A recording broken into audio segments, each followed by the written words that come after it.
Okay, hey guys. Today we're joined by Vinnie Hager, Hey. visionary, as he said to introduce him as, and rug dealer. Yep. What's up? Howdy. Yeah, so let's just get started. Do you want to walk us through like maybe how you first started drawing?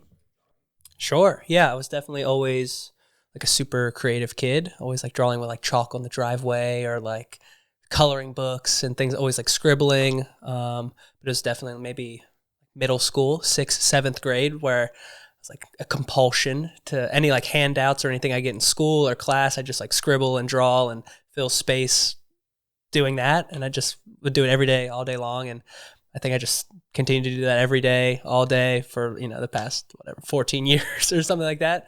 But it definitely, spawned from being like a little artistic kid, always drawing, painting, figuring stuff out. Nice. So what would you say was like your inspiration for when you started drawing things? Because like I see like on your hat, for example, you have like certain recurring symbols that happen a lot. Like for example, the letters, obviously, but other stuff like the little line that twirls around itself. Like, how do you get inspired for those things? Yeah, it was definitely back to like the middle school thing about like filling space. Like there'd be like borders on all my papers or like stuff I'd get in class, and I just like fill that space with these like scribbles and stuff like that. So I started to think like, oh, well, like, what's a rectangle? It could be an envelope or it could be like a box and then that's that rectangle shape. What other shape would connect to that? And then I would just kind of fill out this patterning with those shapes and kind of build it out like that. And I'm like, okay, what's a circle? It could be like a peace sign. It could be an 8-ball, a smiley face, whatever. And then I kind of just started to build my, I guess, like repertoire of shapes and symbols that I use all the time out of those. But I'm always looking and trying to like put new ones in certain drawings, especially now I was looking at some older artwork the other day, and I was like, the little envelope letter shape was in there like 10 years ago. I'm like, oh, this is kind of crazy. Maybe not 10, but like 6, 7 years ago. And I just kept using them and they just kind of stuck. Cool.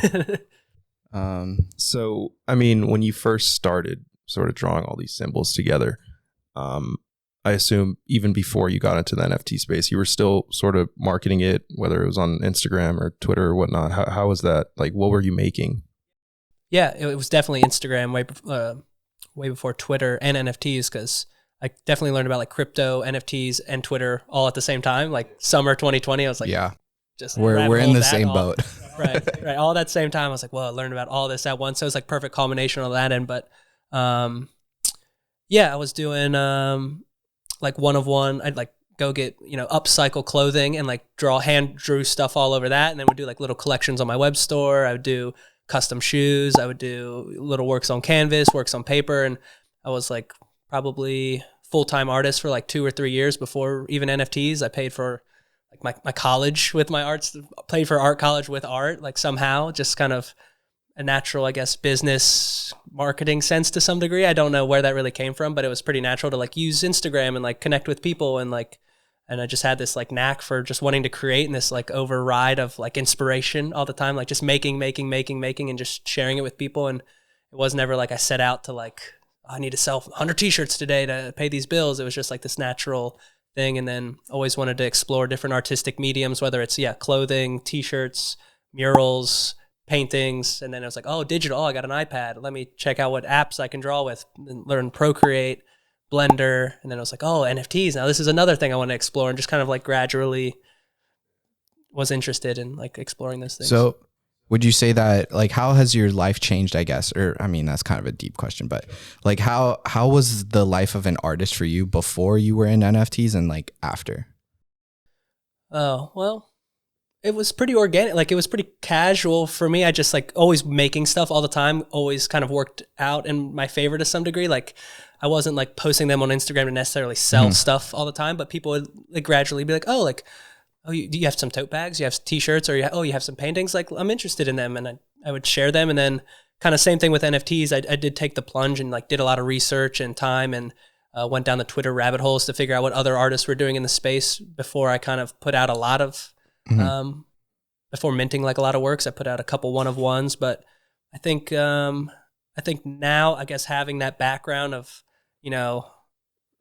being like a full-time artist for like maybe four years now, I have that background of all the other stuff. So I guess now when maybe Web 2 companies, Web 3 companies look at me and what we've built in the NFT space. They're like, oh, and now he also has a background in all this other stuff. Like, I guess it just gives a little support. Yeah, no, it's definitely cool to degree. see people like who are NFT artists, and then you go and like kind of do the digging and you see all their art from before. Like Klon, for example, same thing. Oh, bingo. I've been doing it for Yeah. forever. And I'm like, I love to see other artists doing the same thing. And I think for me, people are like, oh, when are you going to release t-shirts? I'll be like, oh, if you like took a few, like take 20 minutes, like go on my Instagram. Like we've been doing clothes and other stuff for a while now. So it's just great to have that community and then be able to continue to share art and, you know, not really have to worry about.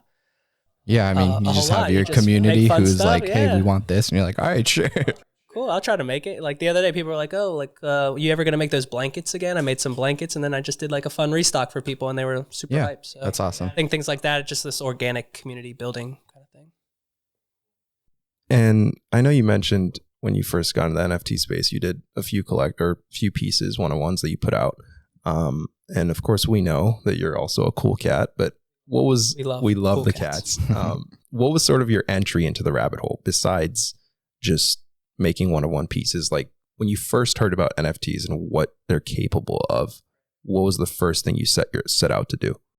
Yeah, it was funny. I was at the time going back to like physical pieces. I was doing like a lot of airbrush, like custom t-shirts, and I was like airbrushing rugs and stuff like this. And I put out like a small little collection on my web store of these like rugs and stuff. And somebody local purchased it, so I went and delivered it to him, and we started talking. And he goes, you know, have you ever heard of like NFTs and the metaverse and Decentraland? And there's these things called whales, and they like buy all this. I'm like, what? Like I had kind of heard about it. Like some of my friends were buying some stuff in like 2017, and I kind of like scoffed at it. Then I'm like, what, you spending money on digital cats? And then you fast forward, we're spending boatloads of money on cats. But yeah, the guy was like, he's like, oh, you should really like check into it. Like I could see you doing like a lot in this space. I'm like, okay, sure. Like, so I went home and like went down, I was like on Rarible and like all these sites. And then at the same time, I was thinking about like, oh, like Twitter. I made an account in 2011, never used it until 2020. But then at the same time, followed some other like traditional artists like Jonathan Wolf, but he was like turning his like paintings and drawings into NFTs. I'm like, okay, I don't need to like switch up my whole artistic style to fit or to use this technology or anything like that, which I was hyped about. So then just started, once again, going down that rabbit hole and kind of like creeping around and seeing what other artists were doing and what they were creating, how they were doing it. And made a few one-of-ones just to like figure out minting and what other marketplaces were doing, like Known Origin or Foundation and Rarible, and how they all differed and things like that. So yeah, it was just a learning experience, and I think taking the time to just learn and and ask questions and talk to people was like literally what everyone so far that we've had on the podcast has said. If you want to get into NFT, just spend time like on Twitter, Discord, and just do your research. Really. Yeah, literally take a year is like a millennium. Yeah, well, like we were just talking world, about, like we've been in the space like a little bit over a year now, and it feels like it's been like 5 or something. Yeah. Yeah, we were talking yesterday when we did letters, and like that's in October of last. I'm like, that feels like 17 years ago. It's really crazy. What was your first NFT collection? I guess not like a collection that you've made or something that you bought. It was that I bought or minted, either one. Like that you collected that was not your own art. Let's say that. Right. It was the first thing I minted was this drawing that I did. It's like this, like it wasn't in my kind of traditional maybe like shapes patterning artwork, but it was like more of like a scribbly kind of like jam-packed style, a bit different, but I still like to draw in that style. But it has like this like sketchy cat in it, like a basketball, I think, and I called it "Fuck It, We Ball," and I minted it on Rarible. And I think what's the collector? Silver Surfer. I think if you know him, he's like a big collector, has been in the game for a while. I think he picked up that piece, if I'm not mistaken. But that was like the first thing I minted on Rarible. I'm pretty sure. If not, it was I think it's called 55 motivational study quotes, or so I named it that. And it's like a blue and orange kind of my shapes and pattern. And those two were the first pieces I minted. And I think one of the first things that I bought that I specifically remember was from the artist Han, H-A-N. He did a crypto cube collection, and now I think the floor's gone crazy, but I sold it pretty cheap back in the day. Yeah. But I minted one of his crypto cubes, which was sick. What else did I get? But I think, then after that, It was like a couple like random things, like a Chubbies. They were like these little like pixelated things, and then it was the cat. Yeah, that was history ever since. Yeah. So, I mean, we all know that sort of diving into this space, whether you're a builder, creator, artist, collector, is sort of intimidating. As for you, you're a creator, you're an artist, you were an artist before the space. What are some tips you'd give someone who is an artist and is trying to just go down this rabbit hole? Like in terms of some tips you have or what you've experienced, just anything of that nature. Right. Yeah, I was with Coffee Man Dan last night. We were just talking about like the similar thing, and him and me both have like art backgrounds, and we just like to make stuff and draw. And I think if you have that, if you're an artist and you just have this creative sense that you're always making, or you have a catalog of artwork that you've made, like one, just start sharing it on the internet. Like don't care about likes or followers, just like post the stuff and interact with other people that makes maybe similar things or totally different things, and just talk to them about it. But if you have that sense of, oh, I need to create, I want to create, I'm making a ton of stuff, I want to share it, do that if you're an artist for sure. And then now we have like Twitter spaces and stuff like that. Like don't come up and show your stuff, just come up and like chat about art. Like go to smaller spaces and just talk. Like I see like art vibe chats, like maybe it's a sarcastic title, but it's just friends in there talking. Like nobody's usually not mean on Twitter. Like go and talk about I art. think you like, just need to tell your story and then people will relate. Right. Especially if they, going back to the Twitter thing, it's like they hear a voice with the artist or the project or the founders or the team, and like something else clicks instead of you just like DMing your OpenSea link to like random. Or like during the AMA section of a like massive Twitter space, they're like, "Oh yeah, we'd love if you check out," and it's everyone in the audience is just like, "Wow, okay, another guy shilling." There's 1,000 people in a Twitter space, and the guy's like, I've been taking photos for about 3 months now, and I'm like, that's sick. I respect the grind to some degree, but there's a lot of better ways to like actually get in the groove of like meeting people in like the best way. So, I would say that do a bit of research, just like stay in the background for a little bit and just like post your artwork and like, I don't know. I think there's a lot of better ways to go about it. So you talked about how you had like your two first pieces that were minted were a little like the names were kind of just like seem so random. For your letters collection, like we were looking through all the names and stuff, and some of the names are just like so random, and it's like, how did you come up with all of these? Because you came up with all of them, right? Yeah. So what was like? Yeah. Well, I think when I started my letters collection, I wanted it to be a bit like a traditional gallery show in a way where like you could go in a gallery, but the show in the gallery is curated. So all the pieces belong together, but then you could look at each individual piece and it's titled, it's on a wall, it has a description. So like, and then a collector can buy one, or maybe they buy 5. So it's together, but then can be separate at the same time. So I always thought naming things gave it a bit of a more personal thing than just like artwork 001, artwork 002. Like it's tougher when you do 10,000 or something, but for like a personalized, small artistic collection, I was like, oh, I'll name them all. I come up with these like weird phrases in my head all the time that I say. So I just started in my notes app, like writing them down. And then I came out to LA with Toby for the first time, met him, and we would just like say these random things. I'd be like, oh, it's a good one. We'd write it down, and I'd be like, oh, Toby had some ideas, and he'd write one down. And then I'd be talking to some other friends, and they'd say like something really, I'd be like, oh, write that down. And then we had this whole catalog of either like meme kind of things, personal memories, and then like there's a bunch of funny ones that are just like personal to me when I was working, whether it's like a date in time that was something, or like an ex-girlfriend, or like these like weird things in time. And I was just like, oh, and then it's just like the person who collects it then has their own meaning when they see it, because they might not know why I named it that, but then they're like, oh, they have their own meanings, or it's the colors mean something to them, and I like that connection. Yeah, I agree. It was probably one of the better decisions you made looking back, because especially for a collection like yours, it's all handmade, right? Each one of them has a story to them. So from a collector's standpoint, obviously we're not really artists here, but like just us buying, like I picked my letter based on its name. I saw 3-Day Bender. I was like, wait, I could relate to this. And I just bought it like for that specific reason. So it's like, right. I love that. And I'm never selling it. You guys can feel free to put offers, but they're getting disregarded. Well, I was in this Twitter space the other day. It's skipping my head who said it, but like, this guy was like, yeah, me and my wife are expecting our first child, and the letters that I have has this like soft muted tones, and it has this like kind of sweet name, and we're going to make a baby blanket for our firstborn out of the letter. I would have never thought this would have ever been a thing. So it's like, that connection. I'm super it was supernatural. It just came up and people just took a hold of it and turned it into something great that I would have probably never been into. Maybe not into, but realized. What's your favorite one, like off the top of your head? A cliche answer would be the one that I minted myself, Lamb Truck, because I also want a Lamborghini truck. One Lambo. One Lambo. That's what we're all here for, right? But there's one called, I know who has it. Joka has it. It's called, I think it's called I Really Like This One or something.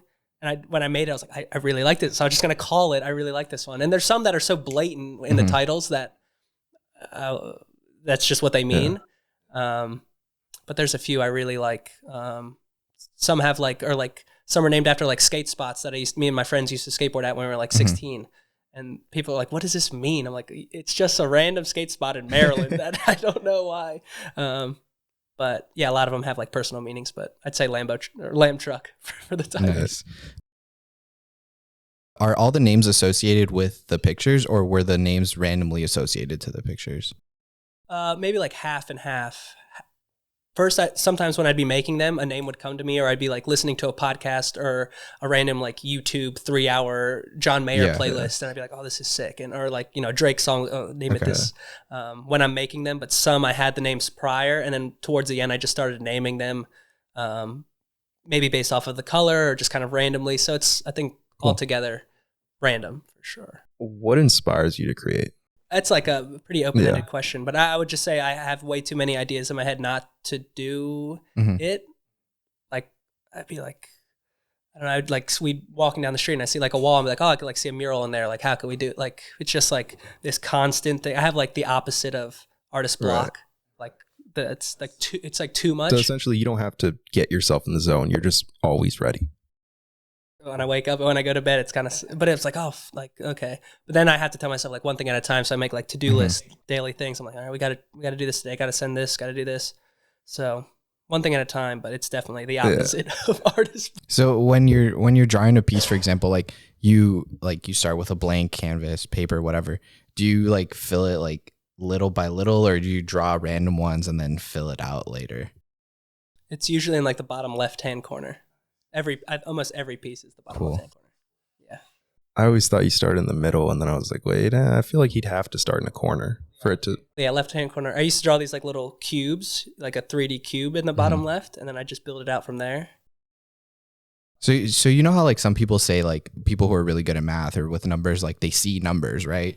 Do you see shapes and like do you see art? Maybe see art, but I don't see like my own shapes or anything like that. But maybe if I'm in the art mode, maybe I'm like, oh, I could like visualize how my stuff would look on an object maybe, or on a surface. So it's just like off the top of your head, like when you're drawing, there's no like vision where you like sit down and look at something and you're like, I know exactly what's going to go where.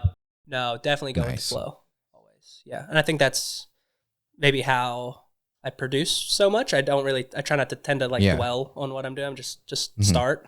And I think that's another thing when we're talking about like how young art, just start. If you're like a young artist and you like make stuff all the time, just start. Yeah. Don't think about like making money and followers. Yeah, I completely agree with you. I feel like those outer things. I feel like a lot of people right now in the space, they see the money to be made in the communities that are built, and in a sense, they're not forcing themselves to make art, but they're just trying to get out there. But I think the better approach is to like take your time, monitor the market, keep an eye on artists such as yourself, see what you guys are up to, right? And then build off of that, see what works, what doesn't, and just get into it. I agree. But in terms of the letters, someone on Twitter ended up asking, what are you most excited about with the future of the letters? And this is pretty open-ended, but just if you could think of one thing, because the letters is such a unique community because it blends all these beautiful communities in the space and sort of unites them. Right. So somebody called it the glue to all the bigger projects. I think it is the glue. So if you had one thing to say you're excited about for the future, what would that be? Well, I think I've been talking about it where I guess I'm lucky enough to have put out a collection with great friends, great team. But it wasn't this thing that we put out as a different creation. It was like with my artwork. So I have my artist name associated, so then I can collaborate with not only like Web 2 and Web 3 brands, but I can collaborate with like other artists. And then I can also collaborate with like the bigger NFT projects. If so, it's not like the Doodles and the Cool Cats coming together. It's like the Cool Cats and Vinnie coming together as like an artist and a bigger project. Or we did the a Cameo partnership where I was able to just make a piece of artwork for them and the past that they're working on and things like that. So I'm just I'm excited for branching all of those worlds and like having more like mural opportunities and things that I wanted to do a year or two ago, and that I have, you know, a bit of a bigger platform to make those things happen and execute it in like a solid way. Where then we have a community and they're like, oh, you did a mural for, I don't know, a soccer team or something, and they're stoked on that. The murals are so cool. I saw a few on your Instagram that you'd done. This is from years ago, I think. Maybe summer of last year, I think, was my first mural I ever did. So cool. They're just peaceful to look at. Have you ever been caught tagging anything in public? No, never been that sort of guy. Man, when I was like a little kid, I'm still into graffiti and like, you know, I guess just like keeping your eyes to the streets and like seeing what other people. But I've never been like out at night tagging and stuff like that. I don't know. Too much stress for sure. Someone else on Twitter asked, can you explain what inspires you to treat letters and their NFTs as an extension of your art business and not just the sale of a JPEG? I love that. Because it's true. It's like another body of work to what the other stuff, like, you know, the clothes I make, the murals, like, or all the drawings I have in my little archive at home. It's like, those are all like bodies of work to some degree in my, I don't know, for myself. But I think specifically for letters, it just opened up this broader community, and especially how we just started off as it's like art forward. The roadmap was just about art, and we were just about like, if you're interested in the art, come say, hey, come chat. You know, we didn't, no pressure or anything like that to be like, you know, Q1, we're doing this, Q2, we're doing this, you know, one floor. It's like we kind of try not to talk about those things, but we celebrate them when they come up, sure. But it's just been a great way to bring people together, and then it elevates the things that we can do now with, whether it's, you know, the small treasury that we have or the opportunities that come up, the emails that we get. And I guess just try to give a voice and uplift other artists, which we're trying to do now with whether it's like small collaborations or things like that. And I kind of went on a tangent. I don't really recall the full question, but. And I think based on what you said, that's what makes letters so special, because you guys came in and sort of set the precedence for what having, I guess you'd say, no roadmap, of just sort of going with the flow and just continuing to provide added utility, which I love. And clearly up until this point, you guys have added so much utility.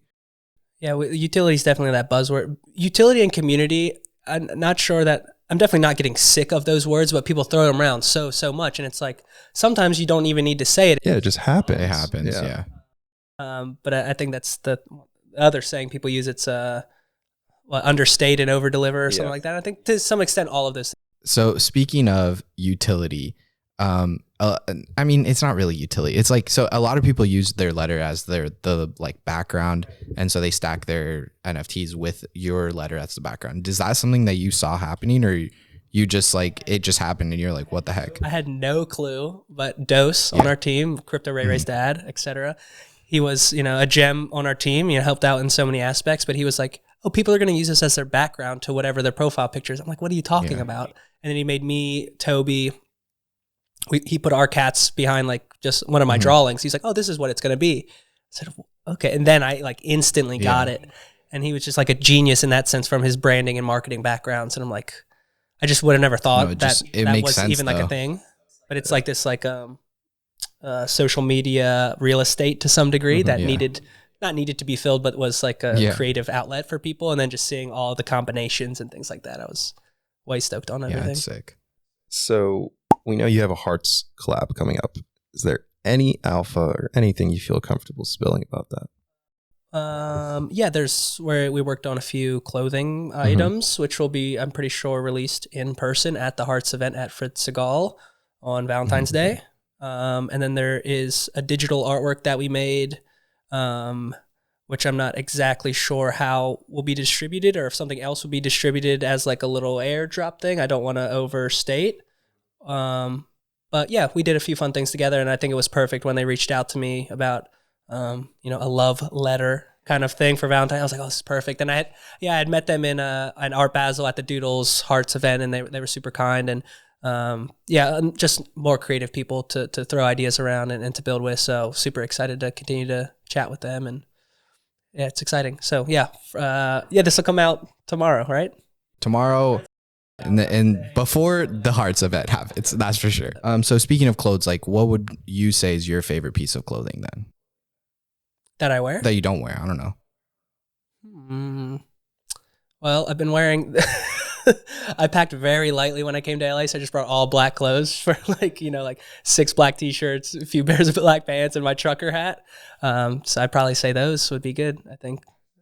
So you're just like artistic Steve Jobs then? Just wear black and... Are you dubbing it now, Ben, on air? No. I don't know. I just think it matches with everything, and I don't really have to think about. I just wear the same thing. But we went shopping the other day and had some fun, so have to ship back a few things, but I try to keep it pretty plain, pretty minimal. Nice. And I mean, between Baltimore and LA, now that you've been more exposed to LA, if you had to choose a place to live, where would you pick? Baltimore. No, I don't know. I don't know. All my friends, childhood friends, my grandma's there. It's tough. So I'm juggling those kind of things. So you prefer traveling and then always being able to go back home? Maybe. I have a certain scenario in my head that I'm not going to say, but if something happened in that, I would probably move somewhere. Where would else. You move? I don't know. New York or here, probably. Just because that's wherever all the creative friends are making fun stuff. Totally. Why not? Of course. Yeah, it got a little, not lonely in Maryland, but I was like, I can't, there's only a certain amount I can do in my little home office all day long. Like, it was fine. I stayed busy all the time, but especially after you were exposed to just IRL hangouts in New York and all that. Right. Yeah, we did New York twice, Art Basel, LA prior, and then LA again. So it's like, I don't mind traveling. Before that, I didn't travel at all. Like, I didn't go anywhere. I had been on a plane like twice. Oh, sweet. If that. That's awesome. That's crazy. Yeah. What would you say is because on your Instagram and your Twitter, you draw on a lot of like IRL objects, like you draw on lemons, on chairs, on literally Shout out whatever. To Little Lemons. What would you say is like, I guess a 2-part question. Like, what's your favorite thing to draw on that's not like a traditional drawing medium? And then what was the craziest one you've done? Oh, yeah. The favorite one's probably like random home goods that you just like stumble upon at like a secondhand store. Like when me and Toby, when I came out and visited Toby on the first trip, we wanted to do this furniture scavenger hunt. Like, okay, where can we get furniture? Where we went to some Goodwills, nothing. And then we struck gold at this like yard sale with these 2 women that lived in Santa Monica forever. And we had like a great rapport with them. They hooked us up with this furniture. They donated the money to charity. Nice. And we told them how we were donating these pieces technically to the streets, but people in our communities were going out and picking them up because we so home goods and like furniture and stuff would be my favorite. And the weirdest, I mean like the fruit and stuff is weird, but it's fun. But I used to work at this skate shop in Annapolis, Maryland, and little skater kids would come in with like their broken arms and they'd be like, "Can you draw all over my cast?" I mean, it's not too weird, but it was fun awesome. and random, things like that. I don't know about another. Maybe there hasn't been enough weird things. Have you drawn on like a bicycle maybe? Oh, no. Have you ever tattooed someone? No, but people have gotten letters tattoos. There's probably like 10 people that have letters. Toby's got one. But some dude in Indiana has like a half a sleeve of like these. I did like some skate ramps and then like my stuff. He has like a half a sleeve. This one kid just popped up in my DM. He has like a hand tattoo. I'm like, oh wow. Pretty crazy. But I've never like tattooed. Would you ever tattoo someone? Like if I were to just get a letter stamped on my forearm right now? I don't think I could. I'd be so nervous. Would you want to like do the, like, how they draw beforehand? Sure. That's kind of what we did in Miami. Cool. Me and Klon drew out his cat for Toby and Dose. And then I kind of drew my little envelopes. And then me and Klon did like an envelope cat that him and Jeej got tattooed. So, yeah, I would do that all the time, but I don't know with the tattoo gun. That's definitely I'm hurting this person. So back to like buying and collecting NFTs. A lot of people ask like, oh, how do you do research on a project? So what would be your like Dior process before you buy something?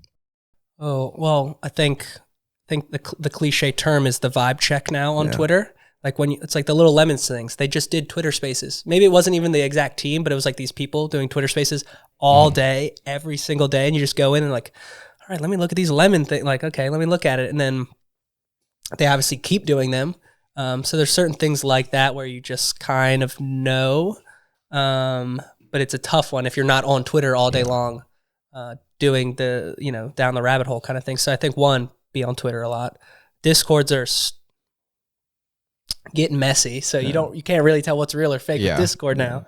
But certain communities, whether they're smaller communities, you can definitely tell. That's why I like the letters, my own Discord, it's just very slow. And when people know what's up, they come in and say, hey, and then they kind of stay for a while. But that's definitely a tough thing now with all these like major projects coming out. And then the classic thing, like what's the team's background? I know that's like a big one.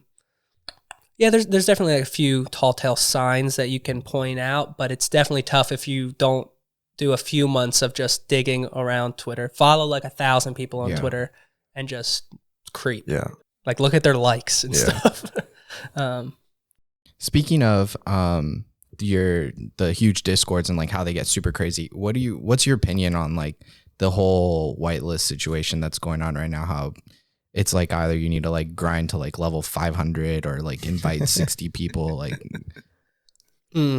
it's a tough one because then there's the question. It's like, well, what else could we do? Like, what's the next best option? Which is tough because what do you just like stealth mint a crazy project or I don't know. And then some people think like, there's people in South America that like this is their only chance to like make a few $1,000s. So of course they're gonna just do whatever they can, or wherever in the world. Pardon. So it's tough. Luckily, when we did letters, we had like a whitelist allocation for the 1,000 pieces, but it was prior to when the bigger projects, or when you would link up with the bigger projects for them to give to their communities. So we kind of launched right before that kind of, not mayhem started, but like a lot of those talks came up. But I don't know. It's going to be interesting what will be next, or how things will be allocated. I really don't know, especially with it's a bigger. Definitely something crazy to think about because obviously it's super annoying to have to deal with all these things, but there also is no real solution.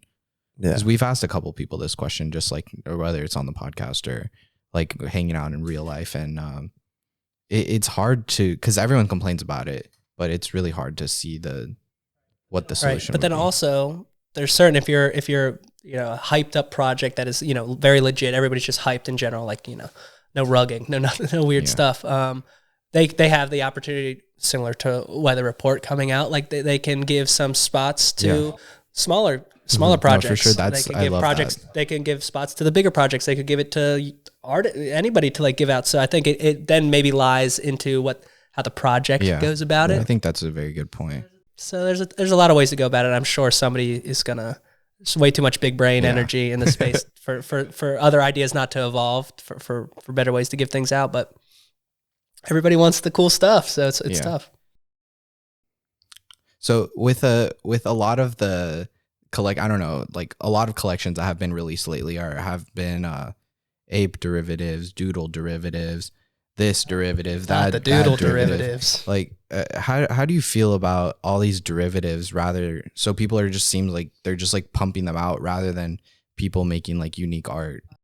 I saw like this tweet the other day. It's like the next blue chip, whatever that means, will not be a derivative, which is like, I think that's so true. Like if you have the artistic prowess and the grind to make one of these crazy derivative, why didn't you just like make, even if it's just like another like adjective and animal, at least make it a bit different than a derivative. But I don't know. I've never done enough research in the derivatives either. I do. I see derivative, and honestly, like though you can easily make money with those, but it's, I don't know. I just don't feel right minting them anymore.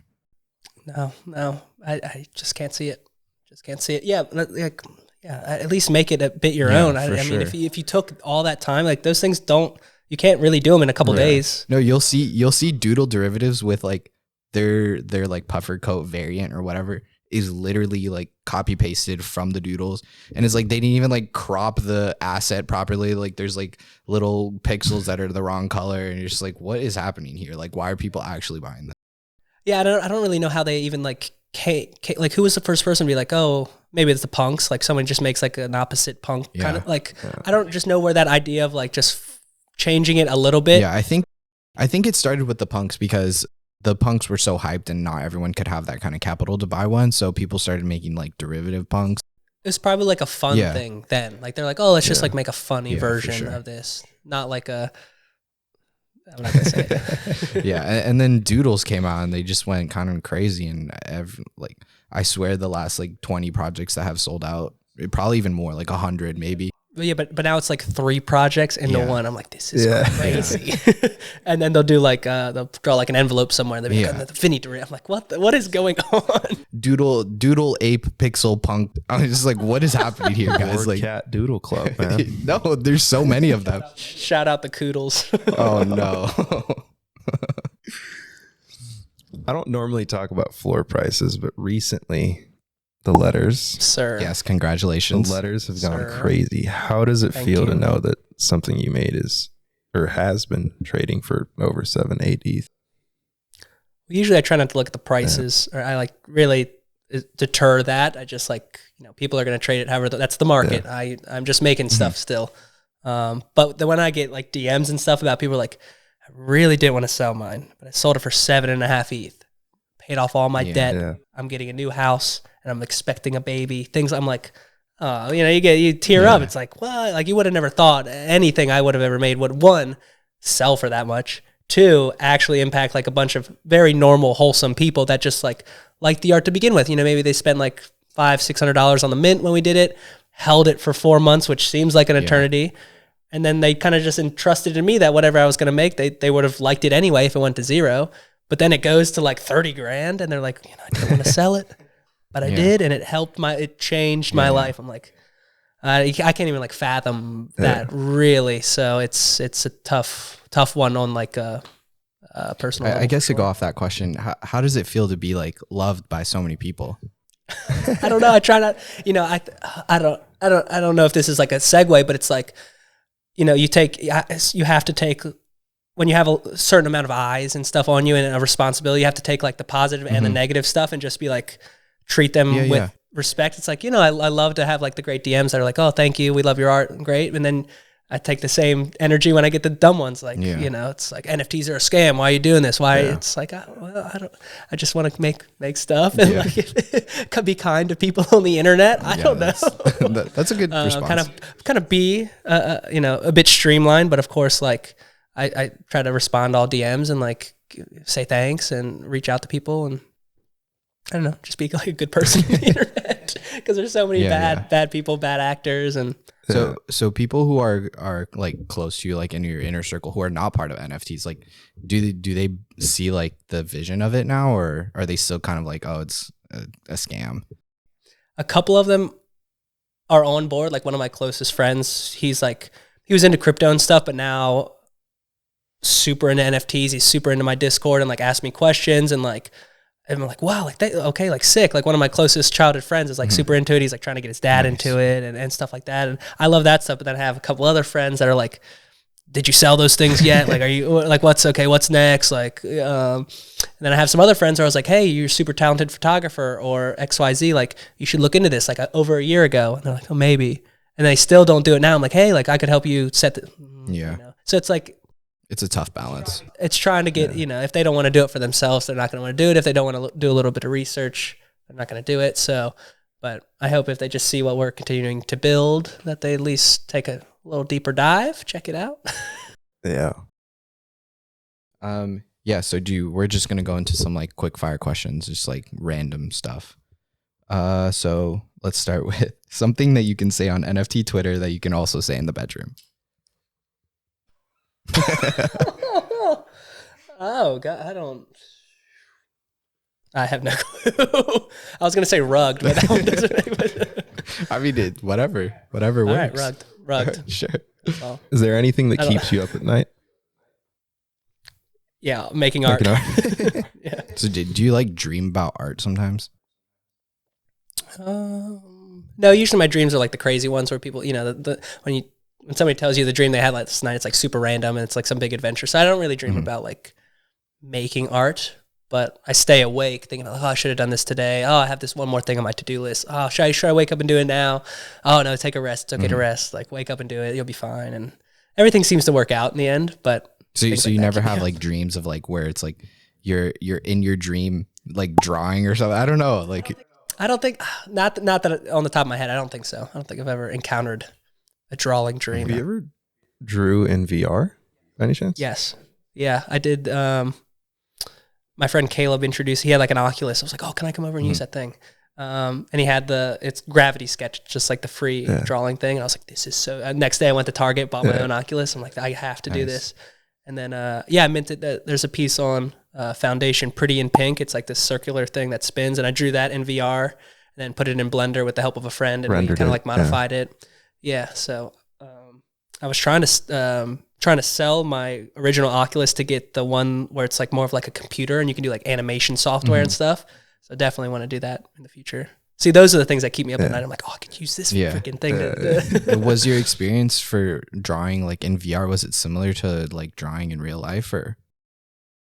I think, I tried not to let the tech affect how I would draw normally. So I just kind of held the little trigger thing down and kind of treated it like I normally would. It took a little bit because I got like super dizzy and I have like motion sickness to begin with. And I'm like, what the heck is this thing? But I would definitely like do it more for sure. And there's certain like animation apps that I like to do. You can like build little stories and things like that keep me up. What does your everyday carry consist of? I mean, I know you obviously carry your phone, probably a wallet. Do you carry a marker on you? Phone, wallet, marker, chapstick. That's probably about it. Is there any specific marker you recommend? Yeah, Deco brand, DECO. What color?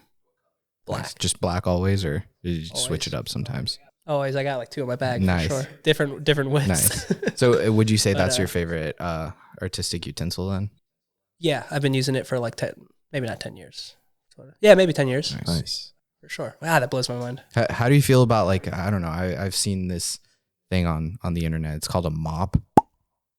Oh yeah, I use them all the time. I've done like some interior murals and stuff on like drywall, sort like this kind of texture with those. Also, I've used them on like furniture and things like that. Oh, ideal tool for sure. So if you were able to have dinner with 3 people who are either dead or alive, who would it be? Steve Jobs. I don't know. We talked about him earlier. Maybe that's why he's on the top of my head. Oh, I don't know. I have like a sappy. I won't do that, but I don't know. 3 people. You could pick one. Yeah. Oh, Kris Jenner. Kris Jenner. That's a good answer. She's very smart. Yeah, business. Oh, she's Very momager. smart. Kris Jenner, Steve Jobs, and my grandma. Bring her Nice. along I love that. because she'd be like, "Who I are love these that. people?" What would you say is your favorite hobby besides like drawing? Oh, skateboarding. Nice. Been skating for like probably like 12, 14 years now. Made like a bunch of skate videos, and I've definitely got a creative knack from that as well, of like just being adventurous and like snooping around and like going with the flow of things, and a bunch of hoodlum kids just doing whatever for a while. So would you would say that that it has influenced your artistic style? It has to. I don't know. I don't think I have a concrete answer of how it did, but in general, it has to. Yeah, just like another creative outlet, and then like doing for like fun photography things, and like I said, I've like filmed skateboarding forever and like made videos, so just more creative outlets for sure, and like seeing the world to some degree and just going with the flow, and it's just like another creative outlet. Have you been inspired by like other artists who have like similar style to yours? Like, I don't know, like maybe like Keith Haring or something. I don't know. Or is that the wrong person? I don't know. I don't know what you're talking about. No, I haven't. No, but I had a funny story about that. Me, Toby, Will Nichols, and Zach, and Pierre, we went to San Diego the other day for ETH San Diego, the small conference they wanted Will to come talk at. And we were all at dinner. I don't know how it came up, but Will goes, I have like markrocco.eth and I have keithharing.eth. I said, what? And we looked at each other. I was like, wait. Then we made like this connection. He's like, I'll send it to you. I was like, there's no way. So I have a keithharing.eth now. But no, I've never really, on a serious note, never really been inspired by certain artists. I was just like a kid drawing, and I liked graffiti and stuff. And I just was like drawing, and it just became naturally to have like this bold line drawing style. And I guess Keith's work is legendary in its own right, and he's an icon, and I'll never take away from that. But I just have never really been inspired. I was just thinking because I saw some art from him the other day, and I was like, oh wow, this is kind of cool. Looks similar. Yeah, Keith Haring is great. He's very his work is very figurative, where mine is more shapes and symbols. Yeah. But I mean, icon. If you could lock down a collab with literally anyone in the world, who would it be? This person could be like someone from the 1400s, person or a brand, whatever you regardless. Want. Oh, I'm drawing up. I don't know. NASA, SpaceX. That'd be sick. I don't know what I would do with them. A spaceship that just has. No, I'm talking about we go to the moon and we'd put a Vinnie flag there. That would be sick. Something that would be so random. Would be Vinnie and the whole rocket. That would be fire, dude. Like literally going to the moon. Yeah. Yeah. It would be just so, it would have to be so offshoot. Like, okay, everybody wants Nike. Everybody wants Louis Vuitton. NASA and SpaceX. That's a great answer. SpaceX. We'll go Elon. Yeah, something cool like that. Sweet. So on that note, I guess we'll just end the podcast. Thank you for coming. Thank you, Vinnie. Thanks, guys. Thanks for having me. The letters. Yes, we love the letters. And none of this was financial advice. Yeah, of course. All right. Peace out, guys. Thank you. Peace. Thank you. Thanks. We're all gonna make it.